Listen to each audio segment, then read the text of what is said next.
Panibagong umaga nga naman sa inyong lahat, kaya Good morning! Time check, 5:50 ng umaga. Late na naman tayo. dahil nga malilate na tayo, kaya nga tumatakbo na ako dito dahil 10 minutes na nga lang. Nagsisimula na yung klase namin sa room.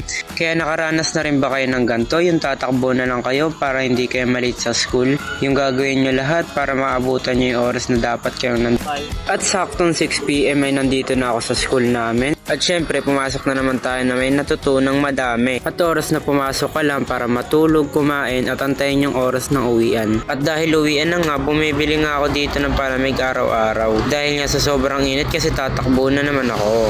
Sa unang sip-sip ko nga ay napakasarap. Nung pangalawang sip-sip ko nga mukha na akong natatay dito. At meron nga pala akong kasama dito na nagkukwento sa akin ng talambuhay niya kung kailan daw siya umiyak, kung kailan daw siya iniwan, nasan daw yung kanyang forever. At nakita ko nga dito si Boss Mark. At syempre hindi nga tayo magpapatalo sa akyatan sa katakbuhan dahil hinahabol ko yung oras na mag-aalauna. Ilang oras na lang pala. Sa sobrang bagal ng kasabay ko, iniwanan ko na dahil ang bagal-bagal kasi may trabaho pa nga ako kaya kailangan ko magmadali. Hindi na ako magtatanghalian dahil dyan kasi malilate na nga ako. Hinahabol ko yung oras.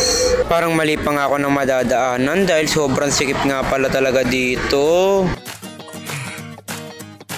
Pagod. Sobrang sikip dito. Yung kasya. Pagod. Takbo tayo ulit. Let's go. Puro takbo nga lang yung ginagawa ko dito dahil sobrang layo talaga ng bahay namin. Shoutout nga pala dito sa court na to. Grabe, solid.